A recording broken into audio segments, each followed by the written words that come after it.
Welcome back everyone, and I'm here for some chem lab stuff, and today we're going to be talking about oxidation. So another big part of the chem lab event this year is redox reactions, and to better understand redox reactions we got to understand what oxidation is. So in many chemical reactions what happens is electrons are transferred between reactants and products, and in order to determine which reactants are gaining electrons and which reactants are losing electrons, we use oxidation states. So just to give you a better understanding, if we have reaction,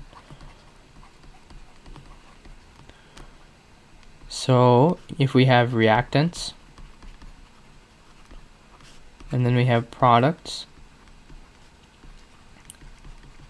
it's possible that things in the products or species in the products are losing electrons, or basically when they're combining, say you were doing a synthesis reaction or something, electrons are lost.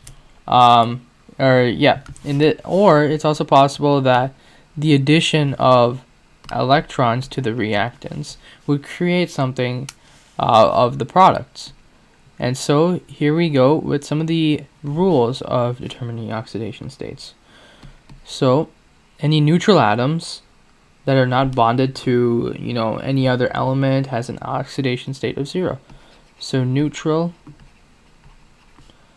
elements that are unbonded have, and I don't really think there's a specific symbol for oxidation state, but I just like to put ox, because oxidation, so it has an oxidation state of 0. So for example, copper, it has an oxidation state of 0. Say oxygen, like this is diatomic oxygen, so this will be the elemental form that it's produced in, which would mean that it has an oxidation state of 0. So this probably applies to most of the diatomic elements you might know. Diatomic molecules, sorry. So there's another rule that's basically any ion that has an oxidation state equal to the charge. So any ion is something I should stress. So like ions,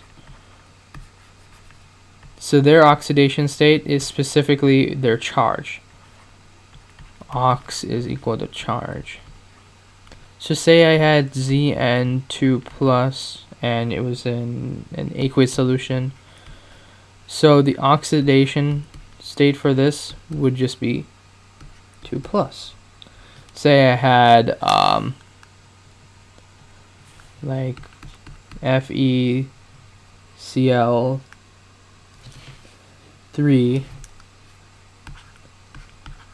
right? Ferrium or iron chloride. Then we know that this iron is Fe3 plus, and we know that this chlorine is Cl minus. So their oxidation states, ox of Fe is equal to 3 plus, and ox of Cl is equal to minus 1. So that's just a pretty simple. Those are pretty simple ways to characterize oxidation states. And another pretty important rule that you should keep in mind, that's actually probably going to hold true for most of the things you encounter, is that we only did 2. Is that oxidation states of oxygen is usually -2. So oxidation of oxygen is usually -2. So an exception for this is hydrogen peroxide, and I'm just letting you know chemistry is chemistry because there are exceptions. So make sure you know these exceptions because they're really important. So hydrogen peroxide is H2O2. In this case, the oxidation state of oxygen, O2, is equal to -1 instead of +1. Or for example, just giving a regular example of this one, let's take the glucose molecule, C6H12O6. The oxidation state for the oxygen is still equal to -2.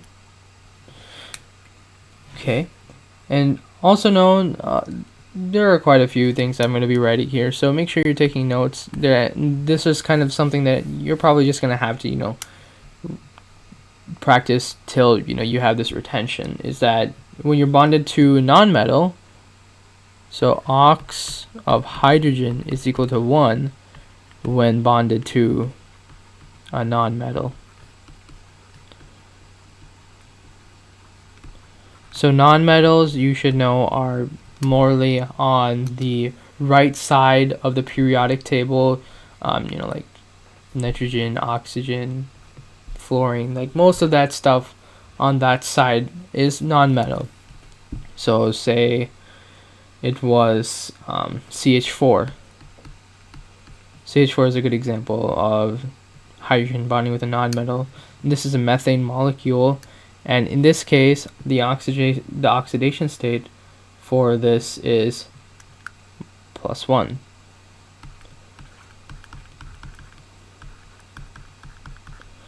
However, there's a second clause to this. The oxidation state of hydrogen is different when bonded to a metal. It's -1 when bonded to the metal, as opposed to +1 when bonded to a nonmetal. So, let's take the example of NaH. NaH, we're going to have the oxidation of H be -1, which would make the oxidation of the sodium ion +1. And that should make sense.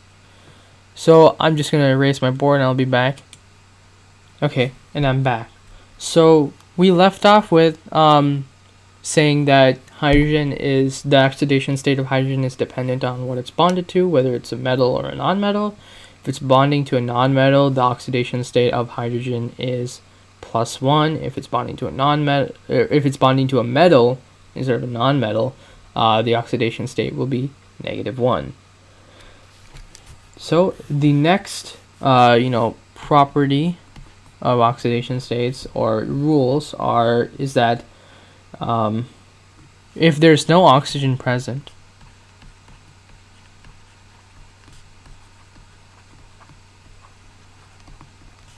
some weird things happen. The most electronegative element in the compound will take the oxidation state that's equal to the most common charge.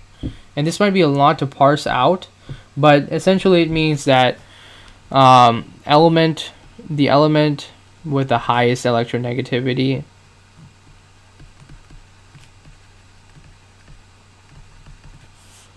has the element with the highest electronegativity has an oxidation state that's equal to the most common charge, its most common charge. So we can think about, let me think about something. Let's say CF4. There's no oxygen present, so the element with the highest electronegativity will have its oxidation state equal to its common charge. So in this case, we know that fluorine is pretty electronegative in comparison to carbon, and we know that it ionizes to have a charge of -1. So the oxidation of fluorine is equal to -1. Or actually, I don't think it's right to write the 4 over here, simply because it's just the oxidation of fluorine as compared to the F4. If we were comparing F4, the F4 full oxidation would be -4 because there are 4 fluorines. Hopefully that made sense. I know it was a bit of a cluster. But let's take another example. Let's take CS2. In this case, oxidation would go to S. And so the oxidation of S is just -2. Okay, And there's one final exception, or one final rule to oxidation states, and it's that the combined oxidation states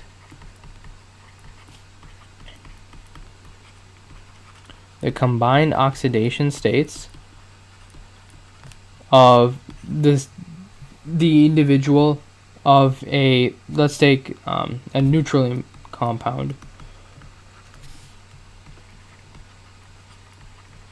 So the combined oxidation states of a neutral compound must add up to 0.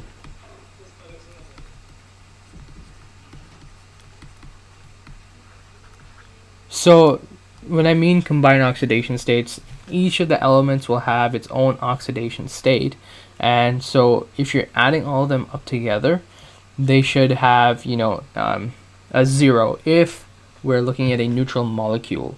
So let's take, for example, let's determine the oxidation state of, you know, H2SO4. Let's just take that as an example. According to jcarchibald.com, the increase in the oxidation state of an atom through a chemical...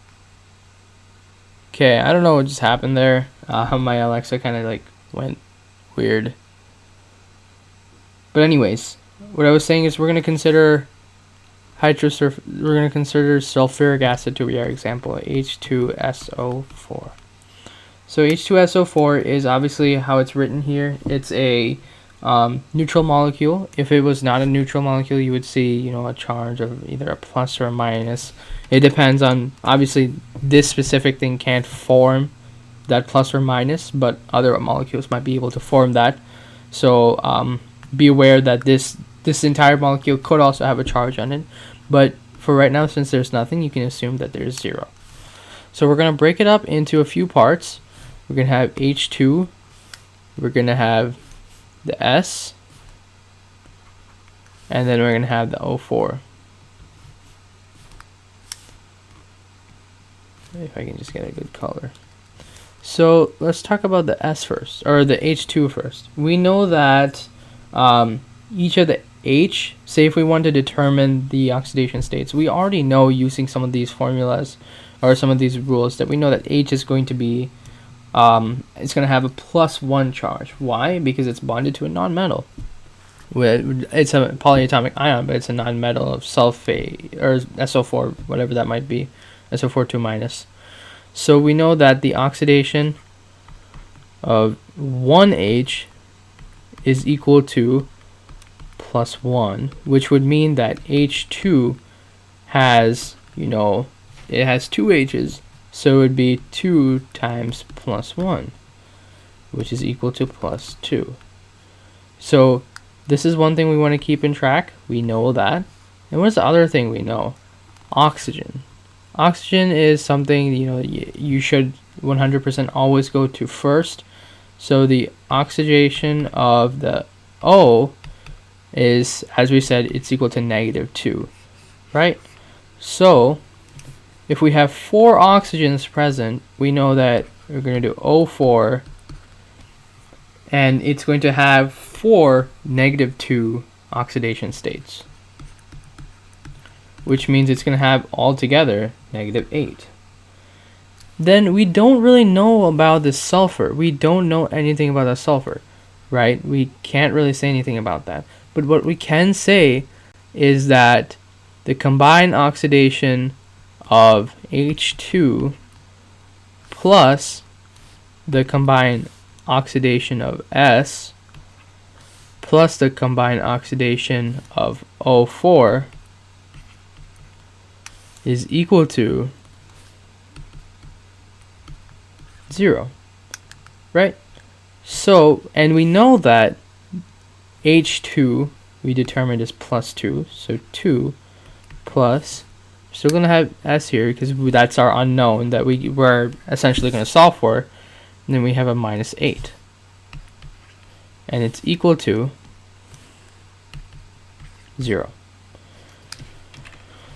Okay, now that's easy. 2 minus 8 is equal to -6. If we have a -6 on this side, we're gonna add 6 to both sides to cancel that out, and then finally we get x, or s, sorry, not x, missing out the math terms. S is equal to +6. So now with that, we have determined the oxidation states for each of the elements in that compound.